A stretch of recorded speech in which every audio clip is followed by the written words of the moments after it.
बिस्मिल्लाहिर्रहमानिर्रहीम। अस्सलाम वालेकुम। बच्चे, आपके लिए मैं ये पार्ट 2 रिकॉर्ड कर रहा हूँ यूरिनरी ब्लैडर के लेक्चर का, जिसके अंदर हम लोग स्टडी करेंगे यूरिनरी ब्लैडर के कैंसर और साथ ही साथ जो कॉन्टिनेंट्स की डिफरेंट टाइप्स होती हैं और 2-3 छोटी-छोटी डिजीज़ेज़ और स्टडी करेंगे। तो सबसे पहले बच्चे आपको ये बता दूँ कि स्किस्टोसोमियासिस या शिस्टोसोमियासिस जो है, ये बेसिकली ब्लैडर को भी इन्फेक्ट कर सकती है, ठीक है?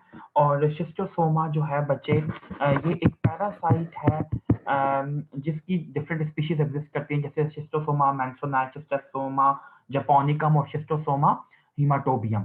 तो शिस्टोसोमा हीमाटोबियम जो होता है that is notorious to infect the bladder, और ये डिजीज बच्चे एंडेमिक है, बिल्कुल बेजल लेवल पे, कांस्टेंट लेवल पे पाई जाती है इजिप्ट के अंदर, ईरान के अंदर, सऊदी अरेबिया के अंदर और पार्ट्स ऑफ अफ्रीका में, इजराइल में।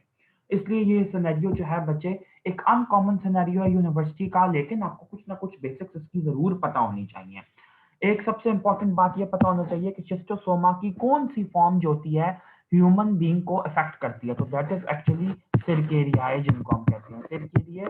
सिरकेरियस फॉर्म जो होती है वो ह्यूमन बीइंग को अफेक्ट करती है और स्किन के थ्रू पेनिट्रेट करती है। ये इसका मोड ऑफ इन्फेक्शन है, ठीक है? ये ऐसे इफेक्ट करता है ह्यूमन बीइंग को। दूसरी चीज बच्चे आपको ये पता होनी चाहिए कि क्लिनिकल फीचर्स के अंदर अर्टिकैरिया जो होता है वो हमेशा प्रीडोमिनेट करता है स्किन का, जिसको हम लोग कहते हैं, जिस जगह पर उसने पेनिट्रेट किया होता है, इसको हम कहते हैं स्विमर्स इच, क्योंकि स्विमिंग पूल में ये वाले पैरासाइट्स और उनके सेरकेरिया आपको बहुत कॉमनली मिलते हैं। इसके बाद बच्चे 4 टू 12 वीक्स के इंक्यूबेशन पीरियड के बाद आपको हाई टेम्परेचर मिलता है, हाई ग्रेड फीवर मिलता है, ठीक है? साथ ही साथ स्वेटिंग मिल सकती है, एस्थमा मिल सकता है। एस्थमा क्यों? क्योंकि इयोसिनोफिलिक रिस्पॉन्स जो होता है वो ट्रिगर होता है इसके अंदर। इसके अलावा इयोसिनोफिलिया और ल्यूकोसाइटोसिस आपको इसके अंदर मिल सकता है। और आपको ये पता होना चाहिए कि कुछ लोग ऐसे भी होते हैं, कुछ लोग क्या बल्कि अक्सर जिनके अंदर ये डिजीज होती है उनके अंदर काफी देर तक एसिम्प्टोमेटिक पीरियड जो होता है वो रहता ही रहता है, जिसके बाद उस एसिम्प्टोमेटिक पीरियड के बाद जब ओवर रिलीज होते हैं पैरासाइट्स के और वो डिफरेंट जो उसकी पैरासिटिक फॉर्म्स होती हैं वो जाके ब्लैडर को अफेक्ट करती हैं, तो फिर टर्मिनल मजूरिया के साथ पेशेंट जो होता है वो प्रेजेंट करता है, ठीक है? क्योंकि मैंने आपको बताया है कि ये पैरासाइट की एफिनिटी है यूरिनरी ब्लैडर के लिए, शिस्टोसोमा मैंसोनाई की, तो ये वहां पे रहना पसंद करता है। इसके अलावा बच्चे, अगर हम इसकी एग्जामिनेशन की बात करें तो आपको इसके अंदर कॉमनली यूरिन एग्जामिनेशन करवाना हो। यूरिन एग्जामिनेशन पे बच्चे कॉमनली जो होता है वो पैरासाइट रिकवर कर सकता है, ठीक है? और उसको हम लोग ऑब्जर्व कर सकते हैं। इसके अलावा एंटीबॉडी के थ्रू भी डिटेक्शन हो सकती है। और इसकी जो बच्चे जो टेस्ट है बेसिकली वो एलाइजा इसके लिए यूज होता है, ठीक है?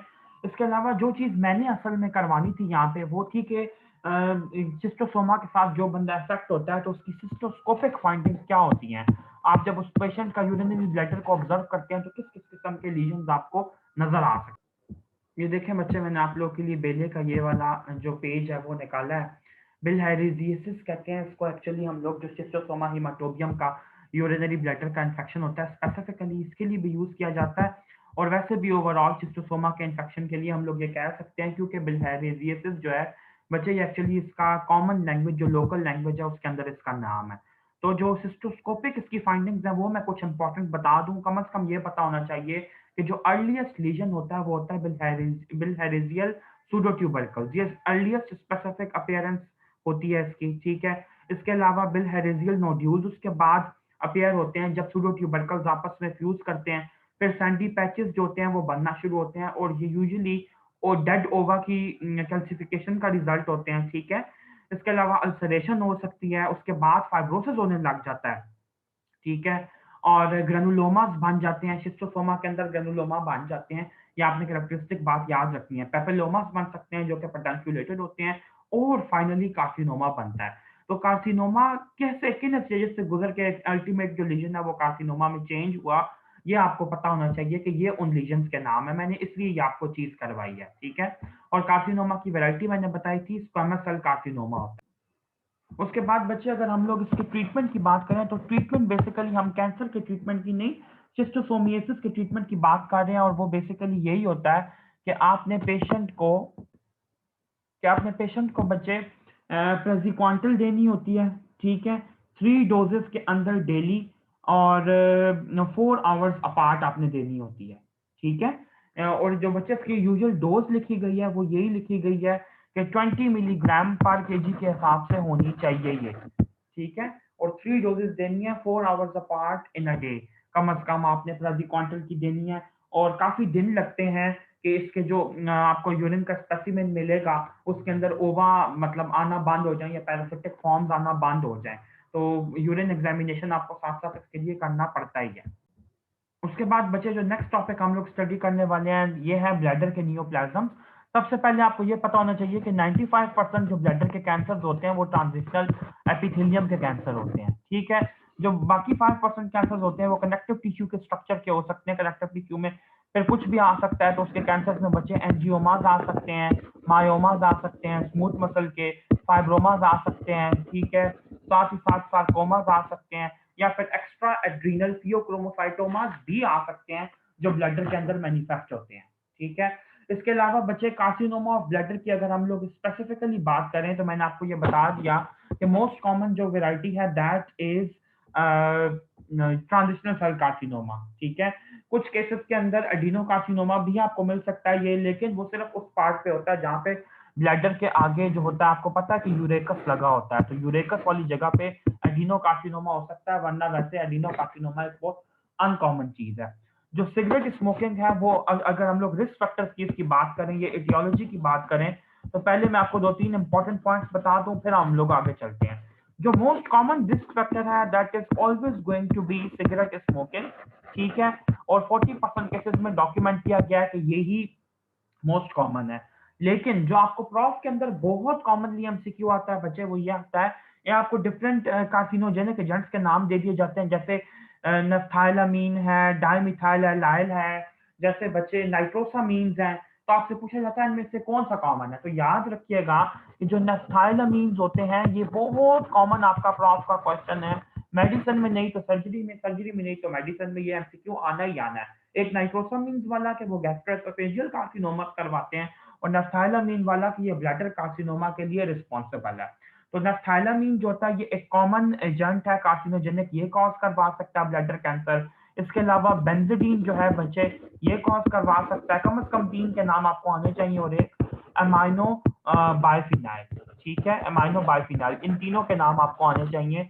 ये आपके रिस्क फैक्टर्स हैं। इसके अलावा बच्चे किन लोगों के अंदर, किन ऑक्यूपेशंस में ये वाले जो केमिकल्स होते हैं या एनकाउंटर होते हैं, ऑक्यूपेशंस कौन से हैं? तो बच्चे टेक्सटाइल वर्कर्स के अंदर ये कैंसर कॉमन हो सकता है, डाई वर्कर्स के अंदर कॉमन हो सकता है, ठीक है? पेंटर्स के अंदर कॉमन हो सकता है और जितने भी केमिकल वर्कर्स हो सकते हैं, उनके अंदर ये कैंसर मैनिफेस्ट कर सकता है। बच्चे अब हम लोग देखते हैं कि जो आपका ब्लैडर का कार्सिनोमा है, इसकी स्टेजिंग क्या है। और एज फार एज बेले इज कंसर्न, तो मेरे पास तो बेले की जो एडिशन है उसके अंदर नहीं दी हुई है। आप लोग की बेले के शायद न्यू एडिशन में ये दी हो, इसलिए मैं आप लोग को वॉशिंगटन मैनुअल से ये करवा रहा हूँ। अमेरिकन जॉइंट कमेटी की क्लासिफिकेशन है। और इसके बाद हम लोग ना ब्लैडर कार्सिनोमा की टाइप स्टडी करते हैं। तो सबसे पहले जो टी-एन-एम क्लासिफिकेशन है, इसके अंदर टी कंपोनेंट, टी एक्स यानी कि प्राइमरी ट्यूमर को असेस नहीं किया जा सकता, टी0 यानी ट्यूमर है ही नहीं, T a non invasive papillary carcinoma है, जिसने इन्वेड नहीं किया, सिर्फ पेपिला फॉर्मेशन है। और टी-आई-एस में कार्सिनोमा इन सिटू, जिसको हम लोग फ्लैट ट्यूमर कहते हैं। उसके बाद बच्चा आता है आपका टी1, जिसके अंदर हम ये देखते हैं कि जो ट्यूमर है उसने इन्वेड किया है सब एपिथेलियल कनेक्टिव टिश्यू को, ठीक है? कार्सिनोमा इन सिटू बनने के बाद टी2 के अंदर बच्चे ट्यूमर ने इन्वेड किया मस्कुलरिस प्रोप्रिया को। टी2 ए और टी2 बी अगर आपको नहीं भी याद होता कोई बात नहीं, लेकिन है बहुत इजी, सुपरफिशियल मस्कुलरिस को और डीप मस्कुलरिस को। टी3 के अंदर है पेरीवेसिकल टिश्यू को। और इसके अंदर भी फर्दर 2 टाइप्स हैं, ए और B, microscopic invasion, macroscopic invasion. टी4 के अंदर है ट्यूमर ने इन्वेड कर दिया है प्रोस्टेटिक स्ट्रोमा को, सेमिनल वेसिकल्स को, यूट्रस को, वजाइना को, पेल्विक या एब्डोमिनल वॉल को, ठीक है? बहुत इजी है इसकी स्टेजिंग। जो एन क्लासिफिकेशन है उसके अकॉर्डिंग एन एक्स और एन जीरो बिल्कुल वैसे ही जैसे टी वाला था। एन वन के अंदर सिंगल रीजनल लिम्फ नोड की इन्वॉल्वमेंट टू पेल्विस में, ठीक है? एन टू के अंदर मल्टीपल लिम्फ नोड्स की इन्वॉल्वमेंट टू पेल्विस में, और एन थ्री में lymph node metastasis to common iliac lymph nodes. ये आपने याद रखना है, यानी कि ट्रू और फॉल्स पेल्विस दोनों की नोड्स की इन्वॉल्वमेंट है। उसके बाद बच्चे अगर मैक्स की बात करें तो एम जीरो वही no distant metastasis, M one में डिस्टेंट मेटास्टेसिस, और ये आपकी बच्चे जो क्लासिफिकेशन है, स्टेजिंग है, वो कंप्लीट होती है ब्लैडर कार्सिनोमा की, ठीक है। अब मैं आप लोग को कुछ और इम्पोर्टेंट फीचर्स यहाँ पे बताता जाऊँ, उसके बाद हम लोग इनको अलग अलग से मैं आपको बेले की भी कुछ ब्लू बॉक्सेस लाजमी दिखाने हैं। सबसे पहले आपको बच्चे ये पता होना चाहिए कि डिफरेंट वेराइटीज के आपको जो लीजन हो सकते हैं वो मिल सकते हैं, ठीक है। नॉन इन्वेसिव ब्लैडर कैंसर भी मिल सकता है और muscle invasive, non muscle invasive bladder cancer मिलता है और मसल इन्वेसिव ब्लैडर कैंसर मिलता है, दोनों तरह का मिल सकता है। जो non muscle invasive bladder cancer है और जो T1 की स्टेज के ट्यूमर्स होते हैं, ये तकरीबन 70% कॉन्ट्रीब्यूट करते हैं towards the total bladder cancer के जो केसेस आते हैं, ठीक है। और जो मसल इन्वेसिव हैं बच्चे, वो 25% कॉन्ट्रीब्यूट करते हैं towards the total number of bladder cancer. अगर मैंने अब देखें, अब आप लोग ये इस तरह की कैटेगरी बना लेना कि जो नॉन मसल इन्वेसिव है वो है तकरीबन 70%, जो मसल इन्वेसिव है वो कंट्रीब्यूट कर रहा है 25%। तो फिर जो बाकी 5% है वो कहाँ जा रहा है? जो बाकी 5% है उसको हम लोग कहते हैं flat non invasive carcinoma in situ, ठीक है। Flat non invasive carcinoma in situ, इसलिए उसको हमने कार्सिनोमा इन सीटू कहा है। अगर आप लोगों को नहीं क्लियर कि कार्सिनोमा इन सीटू क्या होता है तो मैं यहाँ पे एक दफा क्लियर कर दूं। फॉर एग्जांपल, अगर ये ब्लैडर की एपिथेलियम है, ठीक है, ऐसे करके फॉर एग्जांपल मैं कोई ऐसी रैंडम सी बना रहा हूँ, तो इसके नीचे जो बेसमेंट मेम्ब्रेन होगा, अगर इससे ऊपर ऊपर ही कैंसर चेंजेस रहती हैं ऐसे, और बेसमेंट मेम्ब्रेन को नीचे ये इन्वेड नहीं करता, तो इस केस में हम इसको कार्सिनोमा इन सीटू कहते हैं। जब ये बेसमेंट मेम्ब्रेन को ब्रीच काट जाता है तो फिर इसको हम लोग फुल ब्लोन कैंसर कहते हैं, मैलिग्नेंट कैंसर, कार्सिनोमा, या मतलब एपिथेलियम के केस में कार्सिनोमा, और बाकी मेसेंकाइमल टिश्यूज के केसेस के अंदर इसको हम लोग सार्कोमा कहते हैं। अब मैं आप लोगों को दो इंपॉर्टेंट टेबल्स बताता हूँ जो कि बेसिकली यूरिनरी ब्लैडर के कार्सिनोमा की समरी है, वो आप लोगों ने मस्ट प्रिपेयर करनी है, उसकी कोई लाइन स्किप नहीं करनी। जी बच्चे, ये देखिए आप लोग के पास ये जो बेले की फिगर है ये विजिबल है। ये जो दो ब्लू बॉक्सेस हैं ये आप लोगों ने बिल्कुल भी नहीं छोड़ने। इन्हीं के फीचर्स को आप लोग अच्छे तरीके से याद कर लें तो आपका ब्लैडर कार्सिनोमा का सारा इंपॉर्टेंट जो पॉइंट्स है वो कवर हो जाएंगे, क्योंकि ब्लैडर का कार्सिनोमा प्रॉफ के लिए एक अनकॉमन क्वेश्चन है, लेकिन आप लोग को आना तो चाहिए, ऑब्वियसली आ भी सकता है ये क्वेश्चन। तो और क्लिनिकल लाइफ में भी ये इंपॉर्टेंट है, तो इसकी मैनेजमेंट जरा देखेंगे। और इंपॉर्टेंट फीचर, जो non muscle invasive bladder cancer है ये इन्वेड नहीं करता डिफ्यूजर मसल को, लेकिन लैमिना प्रोप्रिया तक तो एक्सटेंड कर सकता है ना। अगर अब आप लोगों को ये नहीं याद कि लैमिना प्रोप्रिया क्या होता है, तो आप लोगों को बेसिक जो कॉन्सेप्ट है वो एक दफा मैं रिवाइज करवा दूं कि जो म्यूकोजा होती है उसके अंदर एपिथेलियम होती है, ठीक है, उसके अंदर लैमिना प्रोप्रिया होता है और उसके अंदर मस्कुलरिस म्यूकोजी होता है। उसके बाद आपकी जो सब म्यूकोजा होती है वो स्टार्ट होती है। तो म्यूकोजा की जो ये लेयर है एपिथेलियम, लैमिना प्रोप्रिया और मस्कुलरिस म्यूकोजी, इसके अंदर लैमिना प्रोप्रिया की ये वाली बात कर रहा है, ठीक है, कि लैमिना प्रोप्रिया तक वो इन्वेट कर सकता है, चाहे वो मसल तक नीचे जाए या ना जाए, ठीक है, क्योंकि इसका नाम ही नॉन मसल इन्वेसिव वेरिएंट है। मतलब वेरिएंट तो नहीं है, खैर उसकी टाइप है, ये क्लासिफिकेशन है। अच्छा, अब देखें आगे फर्दर इसने लिखा है कि अगर लैमिना प्रोप्रिया में एक्सटेंड करता है तो फिर प्रोग्रेसिव डिजीज के लिए ये एक इंपॉर्टेंट रिस्क फैक्टर है, ठीक है, कि ये फर्दर नीचे की तरफ जा सकता है। इसके अलावा इसने ये मेंशन किया है कि जो डिजीज की रिकरेंस है ये रिड्यूस आप कर सकते हैं अगर आप लोग इंट्रावेजिकल कीमोथेरेपी दें या इंट्रावेजिकल इम्यूनोथेरेपी दें, ठीक है। इंट्रावेजिकल कीमो और इम्यूनोथेरेपी से क्या मुराद है, यानी कि आपने कोई ऐसी ट्रीटमेंट नहीं देनी बस कि पूरी बॉडी को वो ट्रीटमेंट इफेक्ट करे, बस यूरिनरी ब्लैडर के अंदर ही लोकलाइज्ड इंट्राल्यूमिनल आपने कीमोथेरेपी और इम्यूनोथेरेपी देनी है। इसके अलावा इसने लिखा है कि जो हाई रिस्क केसेस होते हैं ग्रेड 3 या स्टेज 3 के जो डिजीज होते हैं, ग्रेडिंग तो खैर डिफरेंट होती है, ग्रेडिंग इज हिस्टोलॉजिकल। जो एक पैथोलॉजिस्ट होता है वो माइक्रोस्कोप पे बताता है कि ग्रेड कौन सा है, तो उसके हिसाब से ये बता रहा है, स्टेजिंग इज समथिंग एल्स। तो हाई रिस्क सुपरफिशियल डिजीज जो होती है उसको हम लोग बीसीजी की वैक्सीन से ट्रीट करते हैं, ठीक है।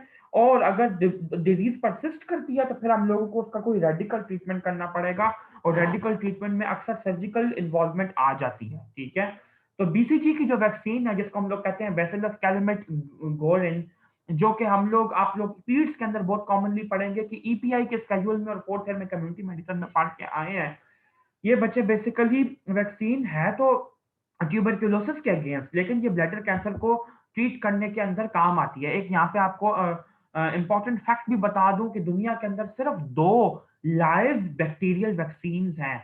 एक है बीसीजी जो कि टीबी के लिए, और दूसरी है फ्रांसिसेला के लिए, ठीक है। फ्रांसिसेला आपको पता है एक और बैक्टीरियम है जो कि मैंने आप लोगों को इन्फेक्शन के अंदर मेडिसिन में पढ़ाया हुआ है। उसके बाद बच्चे जो दूसरा आपका टेबल है वो जो आप लोगों को करवाना है, जिसके अंदर मसल इन्वेसिव के जो फीचर्स हैं उन्होंने समराइज करके बहुत अच्छे से लिख दिए हैं। तो यही आपके पूरे बुक के इस टॉपिक की समरी है। मसल इन्वेसिव ब्लैडर कैंसर जो होता है बच्चे, इसको प्रॉपर्ली स्टेज करना चाहिए, ठीक है? सबसे पहले तो इसके लिए बायो मैनुअल एग्जामिनेशन जो है वो इम्पोर्टेंट है, ठीक है? एनेस्थीसिया मतलब ऑपरेट करने से पहले, ऑपरेट करने के बाद, ट्यूमर को के होते हुए और ट्यूमर को निकालने के बाद, दोनों वक्त बायो मैनुअल एग्जामिनेशन आपने करना है परफॉर्म, इसको एग्जामिन करने के लिए, ठीक है? खास तौर पे फीमेल्स के अंदर बायो मैनुअल एग्जामिनेशन जरा फैसिलिटेटेड होता है, क्योंकि जो फिजिशियन होता है, जो क्लिनिशियन होता है, वो एक अपना जो एक हाथ होता है वो वजाइना के थ्रू अंदर की तरफ इन्वेट कर सकता है, लेके जा सकता है, और दूसरा हाथ जो होता है वो एब्डोमेन पे रख के पाल्पेट कर सकता है। उसके बाद है कंप्लीट यूरिनरी ट्रैक्ट की असेसमेंट होनी चाहिए इसके अंदर, जैसे सीटी, एमआरआई, आईवी यूरोग्राफी वगैरह, ठीक है? और लिम्फ नोड्स की असेसमेंट करें। रेडिकल जो प्राइमरी ट्रीटमेंट है वो इसके अंदर ये होता है, ये अब आप लोगों को पक्का-पक्का याद होना चाहिए। ये जो बच्चा जो ये 4 लाइनें लिख के आएगा, उसका ब्लैडर कार्सिनोमा का ट्रीटमेंट जो होगा वो करेक्ट समझा जाएगा। रेडिकल प्राइमरी ट्रीटमेंट के अंदर आता है कि रेडिकल सिस्टेक्टमी, पूरे का पूरा ब्लैडर रिमूव कर दें, साथ यूरिनरी डायवर्जन क्रिएट करें। यूरिनरी डायवर्जन से मुराद ये कि नॉर्मली तो बंदा यूरिनरी ब्लैडर के आगे जो यूरेथ्रा लगा था उसके ज़रिए यूरिन का पैसेज कर रहा था, लेकिन अब जब आपने यूरिनरी ब्लैडर रिमूव कर दिया, तो फिर उसका यूरिन कहाँ से पास होना चाहिए? तो आपने यूरिन का जो पाथवे है, उसको डाइवर्ट करना है, वो टाइप्स मैं अभी आपको बताता हूँ। साथ लिम्फ नोड की डायसेक्शन होनी चाहिए, ठीक है? और इसके अलावा हम लोग इसके अंदर जो रेडियोथेरेपी होती है वो भी ऑफर करते हैं। उसके बाद बच्चे न्यू एडजुवेंट कीमोथेरेपी जो होती है वो इम्प्रूव कर सकती है सर्वाइवल के चांसेस को, और जो लोकली एडवांस डिजीज होती है उसको हम लोग सिंपली रेडियो या कीमोथेरेपी के जरिए डील करते हैं, जो आखिरी पॉइंट इसने लिखा है। तो ये पूरी की पूरी इसने बड़ी अच्छी समरी बता दी। अब मैं आप लोगों को कुछ और फीचर्स बताता हूँ। जी बच्चे, अब आप लोगों को मैं बेले की जो इंपॉर्टेंट लाइंस इसने मेंशन की हुई हैं वो मैं लिखवा दूं, जो इसने पैराग्राफ्स के अंदर मेंशन की हैं, ठीक है? सबसे पहले आपको ये पता है कि जो non invasive muscle invasive variety है ब्लैडर कैंसर की, वो ज्यादा कॉमन है मसल इन्वेसिव की निस्बत। दूसरी चीज बच्चे, आपको ये पता है कि तकरीबन 50 टू 70% जो लोग होते हैं नॉन मसल इन्वेसिव के अंदर, वो रिकरेंस को डेवलप कर लेते हैं, ठीक है? रिकरेंट कैंसर्स को डेवलप कर लेते हैं। और जो रिकरेंट कैंसर जिनके अंदर होते हैं वो बिल्कुल वैसे ही होते हैं जैसे प्राइमरी ट्यूमर उनका वो होता है, मतलब जो नॉन मसल इन्वेसिव होता है वैसा ही होता है। लेकिन 15% तक केसेस ऐसे होते हैं जो कि इस बाद में मसल इन्वेसिव वैरायटी के रिकरेंस को डेवलप करते हैं, ठीक है? दोनों आपको रिकरेंस मैंने बता दी। इसके अलावा आपको ये पता होना चाहिए कि रिकरेंस के साथ कौन से रिस्क फैक्टर्स एसोसिएटेड हैं। तो हाई ग्रेड का कैंसर हो, T1 डिजीज हो, कॉन्कॉमिटेंट सीआईएस हो। कॉन्कॉमिटेंट सीआईएस क्या होता है? कॉन्कॉमिटेंट सीआईएस से मुराद ये कॉन्कॉमिटेंट कार्सिनोमा इन सीटू, यानी कि आपको जो नॉन मसल इन्वेसिव वैरायटी का कैंसर मिला है, जो कि सिर्फ और सिर्फ एपिथेलियम और लैमिना प्रोपिया तक है। एपिथेलियम के अंदर एपिथेलियम से नीचे, मतलब वो लैमिना प्रोपिया तक तो गया है, ठीक है? वो नॉन मसल इन्वेसिव वैरायटी का है। लेकिन concomitant CIS carcinoma in situ variety का मतलब ये है कि कुछ एरियाज ऐसे भी हैं जो कि एपिथेलियम से नीचे गए ही नहीं है, लैमिना प्रोपिया में गए ही नहीं है, तो उनको हमने कॉन्कॉमिटेंट सीआईएस कहा है, ठीक है? तो जिनको कॉन्कॉमिटेंट सीआईएस हो, T1 की डिजीज हो, हाई ग्रेड हो, या मल्टीपल प्राइमरी ट्यूमर्स हो, उनके अंदर रिकरेंस का चांस ज्यादा होता है। अगर नॉन मसल इन्वेसिव की ट्रीटमेंट की बात की जाए, तो इसके अंदर दो तरह का ट्रीटमेंट आ जाता है, एक आता है लो ग्रेड का, एक आता है हाई ग्रेड का। जो लो ग्रेड का होता है बच्चे, इसके अंदर आपको पता होना चाहिए कि जो इसके अंदर हम लोग कीमोथेराप्यूटिक एजेंट यूज करते हैं, दैट इज मिटोमाइसिन सी, ठीक है? मिटोमाइसिन सी। और जो इम्यूनोथेरेपी के लिए हम लोग एजेंट यूज करते हैं, दैट इज एक्चुअली बीसीजी। अगर हाई ग्रेड वैरायटी का लीजन होगा तो बच्चे इसके अंदर हम लोग या तो सिस्टेक्टमी को परफॉर्म करते हैं, ठीक है? और साथ ही साथ बीसीजी को देते हैं। ये इसके अंदर दो ऑप्शन हम लोग कंसिडर कर सकते हैं। उसके बाद बच्चे, अगर मसल इन्वेसिव वैरायटी के कैंसर को कंसिडर किया जाए, तो ये जो होता है नियरली ऑलवेज सॉलिड वैरायटी का ट्यूमर होता है, ठीक है? जो कि एक बल्क की फॉर्म में प्रेजेंट होता है, और इसके इसके साथ जो डेथ के चांसेस हैं वो काफी ज्यादा होते हैं, यानी कि मोर्टेलिटी रेट इसका ज्यादा है, ठीक है? एक और चीज जिसका मेंशन करना यहाँ पे मैं जरूरी समझता हूँ, क्योंकि बेले में इस चीज को और किसी भी जगह पे नहीं बताया हुआ। जो इन सीचू कार्सिनोमा होता है ना बच्चे, इसकी यूजुअली 3 टाइप्स होती हैं, ठीक है? जरा देखना कौन कौन सी। एक होता है प्राइमरी कार्सिनोमा इन सीचू, ठीक है? दूसरा होता है कॉन्कॉमिटेंट कार्सिनोमा इन सीचू, और तीसरा होता है secondary carcinoma in situ. Primary carcinoma in situ हम इसको कहते हैं कि जब किसी भी ऑर्गन के अंदर या फॉर एग्जांपल ब्लैडर कैंसर की बात करूं तो कोई उसके अंदर ट्यूमर मौजूद नहीं है, कोई उसके अंदर ऐसे नियोप्लास्टिक मैस नहीं बना और सिर्फ कार्सिनोमा इन सिटू एग्जिस्ट कर रहा है। बस सिर्फ वो ही जो कार्सिनोमा इन सिटू आपको मिला है जिसने बेसमेंट मेम्ब्रेन को इन्वेड नहीं किया अलोन वो एग्जिस्ट कर रहा है, तो उसको हम प्राइमरी कार्सिनोमा इन सिटू कहते हैं। ठीक है। नंबर 2 के ऊपर आता है कॉन्कॉमिटेंट कार्सिनोमा इन सिटू। ये वो कंडीशन है जिसके अंदर ट्यूमर भी डेवलप कर रहा है, ठीक है, और साइड बाय साइड कार्सिनोमा इन सिटू भी डिफरेंट जगहों पे मौजूद है, ठीक है। और सेकेंडरी कार्सिनोमा इन सिटू ये है कि एक बंदा जिसको पहले ट्यूमर हो चुका है, अब आपने वो रिमूव कर दिया है, उसके बाद उसको कार्सिनोमा इन सिटू दोबारा डेवलप हुआ है, तो ये इसको कहते हैं सेकेंडरी कार्सिनोमा इन सिटू। ये कार्सिनोमा इन सिटू की 3 टाइप्स हैं, ठीक है। अब बच्चे इसके जो क्लिनिकल फीचर्स हैं उनको हम देख लेते हैं। क्लिनिकल फीचर में सबसे इंपॉर्टेंट बात ये कि ये पेनलेस हीमाचूरिया के साथ प्रेजेंट करता है, ये इसका सबसे important most common presenting feature है, ठीक है।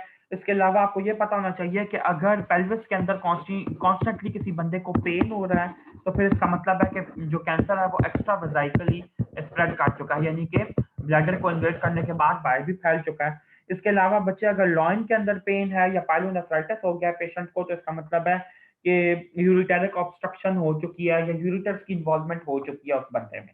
इसके अलावा लेट इन्वॉल्वमेंट में ये भी बताया है कि जो नर्व्स की पेन होती है वो हो सकती है, और नर्व्स की इन्वॉल्वमेंट के बाद जो पेन होता है बेसिकली वो रेडिएटिंग पेन मैनिफेस्ट होता है सुप्राप्यूबिक रीजन में, ग्रॉइन के अंदर, पेरिनियम के अंदर, एनस में और थाइस में ये पेन मैनिफेस्ट हो सकता है। ओके बच्चे, अगर हम लोग इसकी इन्वेस्टिगेशंस की बात करें तो इन्वेस्टिगेशंस में सबसे इंपॉर्टेंट बात ये है कि जो यूरिन का एग्जामिनेशन होता है वो मेजॉरिटी मतलब एक अच्छा स्क्रीनिंग टेस्ट नहीं है। यूरिन में आपको कुछ भी नहीं मिल सकता, ठीक है, सिवाय इस बात के कि यूरिन के अंदर अगर कोई सेल्स आते हैं तो आप उसकी साइटोलॉजी परफॉर्म कर सकते हैं, और जब उनकी साइटोलॉजी परफॉर्म करेंगे तो आपको कैंसरस मिलेंगे, ठीक है।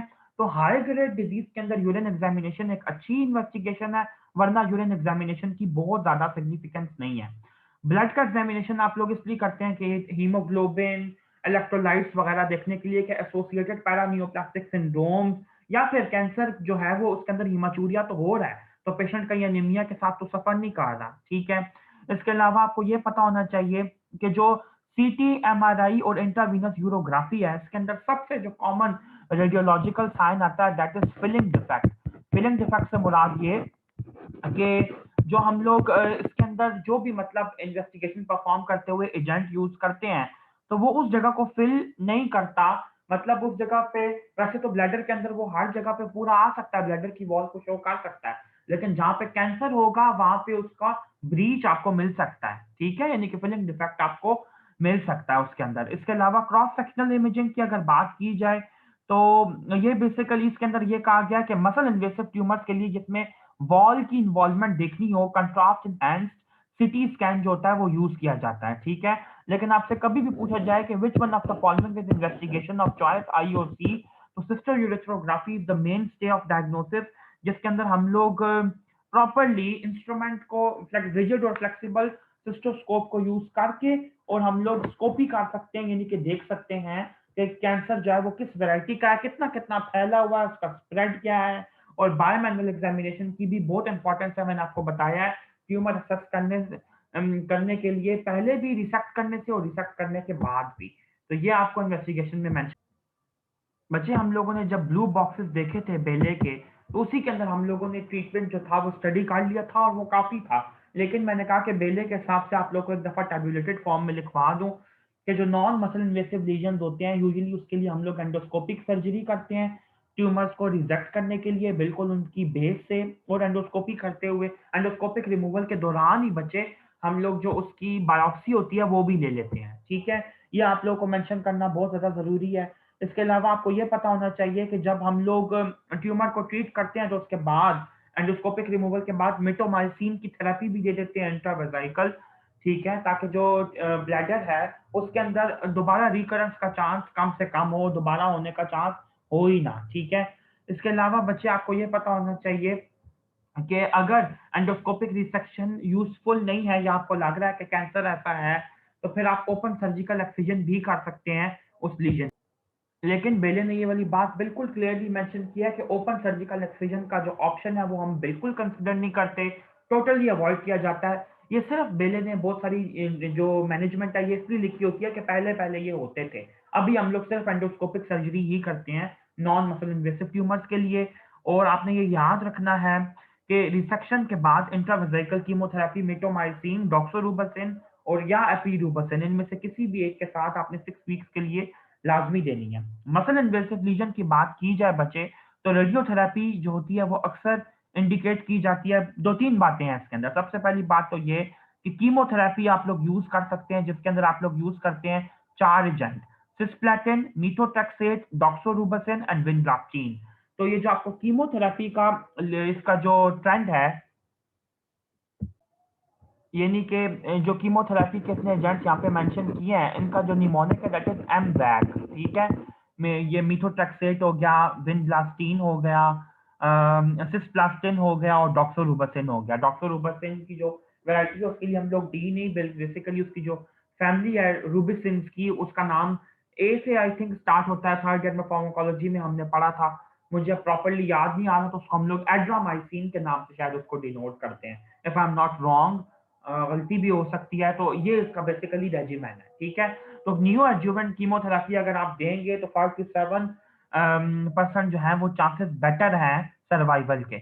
और रेडियोथेरेपी के अंदर आपको ये पता होना चाहिए कि एक्सटर्नल बीम रेडियोथेरेपी हम लोग यूजुअली यूज करते हैं, जिसके अंदर हम लोग 60 GY यानी कि 60 ग्रेज का जो रेडिएशन है उसको यूज करते हैं over a period of 4 to 6 weeks, ठीक है?